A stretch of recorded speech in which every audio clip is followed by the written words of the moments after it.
We've got to look at it. We've got to have a tax system that's more elastic, that grows With the with our economy. economy, Yep. which ours really doesn't. It needs to be broader based. Obviously, it needs to be fair. It needs to be competitive with other states so that we can attract jobs here. We've got to be candid with you. We've got to have more revenue. And nobody likes that. Nobody likes to pay more taxes. But, if we can broaden our base and look at some other areas. But you just see now what happens with a shortage of revenue. There's pain. And that pain is expensive and has consequences. So, I hope, and of course, every time there's an excuse, well, we can't do it this year because it's an election year, and then next year we can't do it for something else. But I just hope we'll have the fortitude to really attack that issue and look at it in a responsible way and try to provide the resources that are necessary to move this state forward. As adults, you have to understand, whoever implements that tax fund or tax reform will not be in office the next year. So you understand that. That's the problem, that all this stuff is being slowed down. Everybody knows what has to be done, but whoever implements it won't be here next time. And these guys may not say it, I'm saying it. Thank you. Switching gears a little bit, let's talk about, if we may, P3. This week, Representative Combs and Senator Wise filed for those folks that may not know, the public-private partnership, more commonly known as P3 legislation. The Kentucky State Chamber, as well as other local chambers, have supported the initiative in the past. What are the prospects of this legislation passing this session? Well, since it's in our chamber, let me just quickly kick that off. It's House Bill 309. I've co-sponsored that. I think it's a critical piece of legislation. The concept is so well heeled where you have the state that can't provide all its needs using its own resources. You have the private sector that in a lot of cases can't accomplish an objective with just its resources. But if they combined their resources, they can accomplish jointly what they could not do individually. We're seeing those public-private partnerships already in Kentucky. Universities are using it. UK and Western, at student housing, we have public-private partnerships.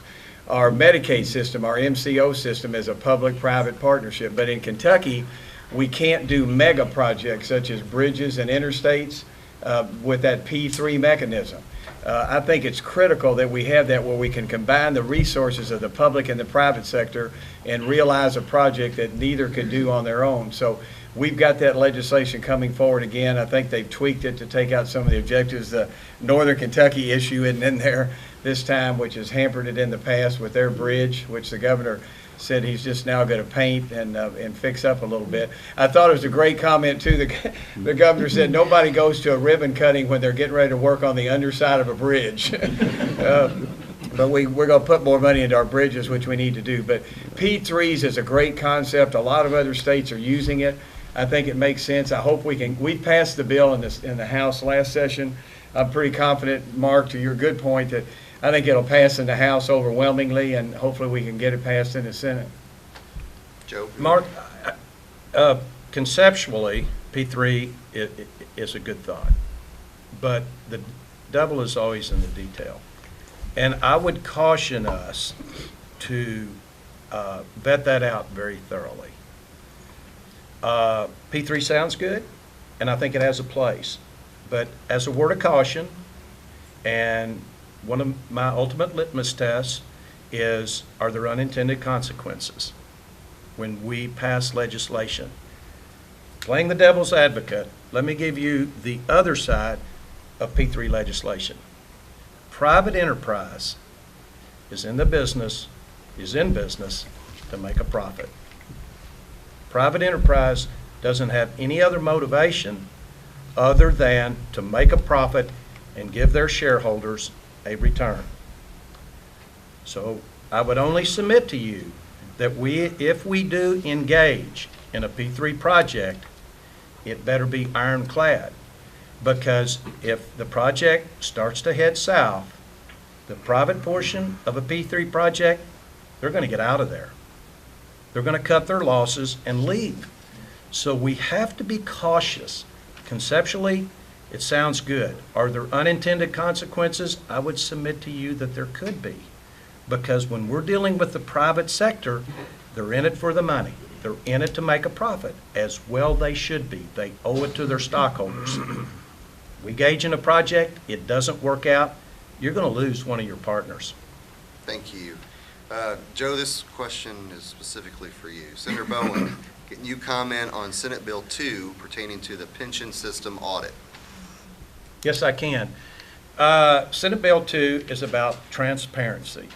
Senate Bill 2 is about accountability. Senate Bill 2 is about being proactive. So what we're trying to do with that is to look at the makeup of our pension boards and make sure that the information that we're getting is accurate, correct, and timely. Currently, we have no access to any information, no contracts, how the fees are derived. We can't get to that information. Now, in my role as chairman of state and local government and as co-chairman of the Public Pension Oversight Board, I'm charged with the responsibility of overseeing those pension systems. But currently, all we have are boards that, quite frankly, operate under a veil of confidentiality, secrecy. We simply sit there and we listen to what they want to tell us. We can't affect the process. We can't challenge what they're doing. We can't look at the contracts. We paid $55 million in investment fees last year. So as a Public Pension Board Oversight Committee member, I don't know who we paid those fees to. I don't know what those contracts looked like. I don't know if real professionals were dealing with those things. So it's about transparency, it's about accountability, and it's about our ability to be proactive. You know, the General Assembly of Kentucky is the funding arm of the pensions. We're the ones that have to appropriate the money. So we need transparency in what's going on the investment side of that. And if, in fact, we can lend some expertise to that, then we should have the capacity to do that. And to me, anybody that's in one of these pension plans, whether it's KERS or KTRS, I would think that you would embrace that because it is going to bring that transparency. It is going to bring that professionalism. It is going to bring that accountability. What is actually happening with those $55 million worth of fees that we pay annually? So that's what it's about. It simply is going to give us the tools that we need to make good decisions as a Public Pension Oversight Board. Thank you. Switching gears to prevailing wage. The elimination of prevailing wage has long been a priority of business groups, and we know that Senate Bill 9 has passed the Senate, which related to prevailing wage, and there has been some information of the possibility of the elimination of prevailing wage in the governor's budget. Can you comment on the prospect of each? Well, you know, I guess we could start with me because the prevailing wage on school projects bill has passed the state Senate. And my position on that has never changed. I've always held that position that prevailing wage on school projects ought to be eliminated. I'm open for discussion on that. The challenge that I have is if the Apex Construction Company builds an office building, and those same workers, those same laborers, complete that job, and they go across the street, and they build a schoolhouse, and they get 20% more in wages. So my question would be, did your skill set increase by 20% when you walked across the street? Or did you short that company that you built the office building for? Did you not give it your best effort? Did you slack off 20% in building that project? So that's the part of prevailing wage that I really don't understand.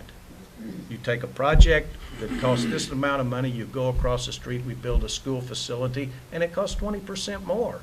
In this day of sacrifice, it would appear to me that that's one area where the sacrifice needs to be shared. But let me tell you something in addition. We do this, in my opinion, and Superintendent Estes, you'll probably disagree with me on this, and that's fine. But when we build our school facilities, to me, it would make sense if we had a set of plans already designed, maybe 4 or 5 options. And if you were building a facility that had to accommodate these many children and these many activities, you could go to the state of Kentucky, we could pull out of that file a plan that's already been engineered and designed and apply it to that project. We have to pay engineering and design on every school project that we do. Why wouldn't we operate like Target or McDonald's or somebody like this that builds the same facility all across the country? That would make sense to me.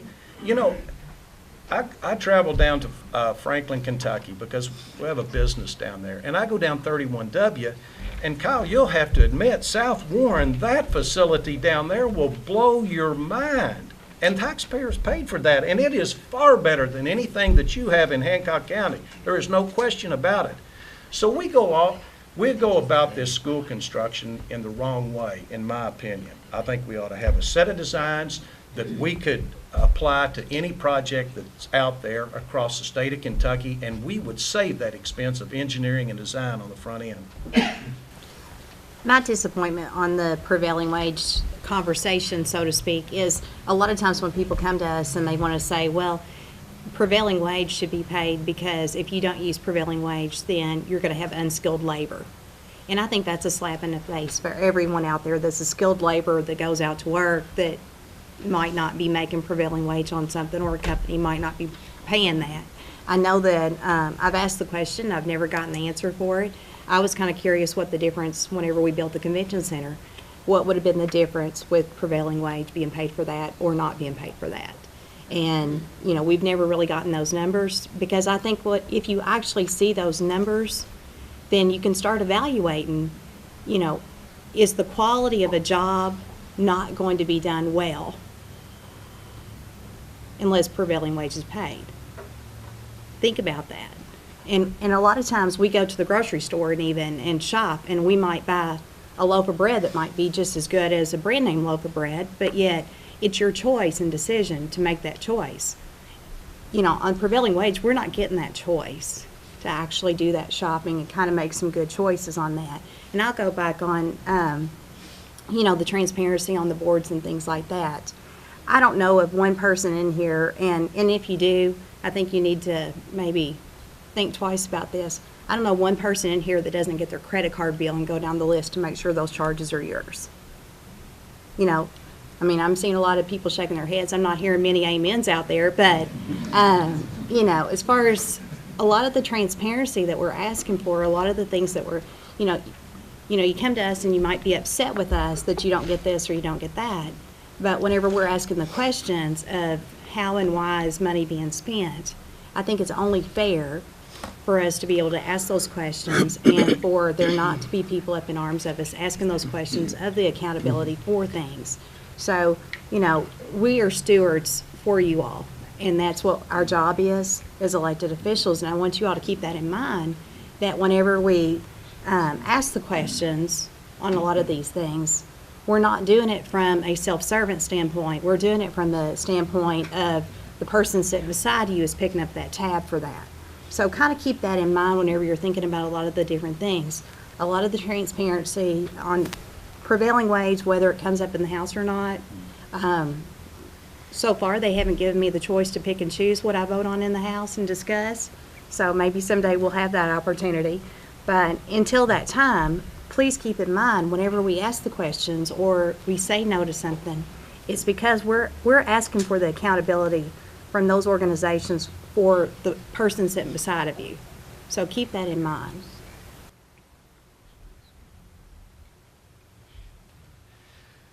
All right, I get one last question.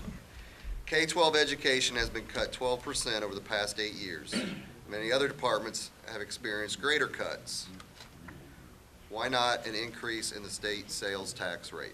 Let me say one quick thing about that, and it's in reference to the tax code. In my opinion, if we had a fair tax code, a lot of our tax issues would be resolved. We don't have a fair tax code right now. We have a patchwork quilt of a tax code. We got a 1960s model that we're driving Yeah. in the year 2016. We have a tax code that reflects the fact that anybody that has had any influence down through the years has been able to come to Frankfurt and get a carve-out, get an exemption for their entity, their demographic, or whatever. So we have far too many exemptions. If we eliminated those exemptions that we actually should eliminate, we'd have a lot more tax revenue, and we probably wouldn't have to talk about increasing our sales tax. And some of the exemptions don't even apply anymore. Yeah, They we've worked got- in the 1950s, Yeah, we've and they got- don't work anymore. We've got so many exemptions to our sales tax, and of course, I think if you have to look at taxes, a sales tax is more prudent than a tax on production, like an income tax, because it's a consumption-based tax, and you have a choice. But any tax, unfortunately, is a pull, but we need to broaden our tax base, so we hopefully grow our economy, more people paying taxes. A sales tax, I think, is fair. I like the local option vehicle. I hope we'll be looking at that again, where people have a choice on how they can grow their community. But the sales tax is, I think, a little more fair than putting a tax on income and putting a tax on productivity. One quick thing I just want to mention on the budget, there are a couple of really good things in there. We're giving increases to the state police, which we haven't done for years, correction officers. We're adding more social workers, which with their caseload is unbelievable. So there's money in there to do that. So there are some things, but we've got some tough sledding here as we go through. the Increasing next- formula funding, Tommy, matching it up with the actual enrollment of students. Yeah, Right. that's right. State police need new cars. I don't think the public focuses on that. And we need them across the entire state, and we need more state policemen. And we don't have the funding for that either. And I know we've got our judges in the room, so on the judicial side, don't forget, if there's something in that budget that concerns you, make sure that you come to us. Yes, Russ Wilkie, I see your. Absolutely. Come to us and let us know what your solutions are, and if there's an avenue, if there's anything in the budgets that you know within your organizations and your groups that you're willing to sacrifice a little bit on something else to get what you need in another category, let us know. Let us know what your thoughts are on those things. But We it's need your really help on sad that. when we don't have the revenue we need, and you see these trends like the Friskies program that Kyle, you know about. God, it's so critical in schools where a necessity. kids come to school without glasses or without food, or, you know, they come from an abused family and so forth, and Friskies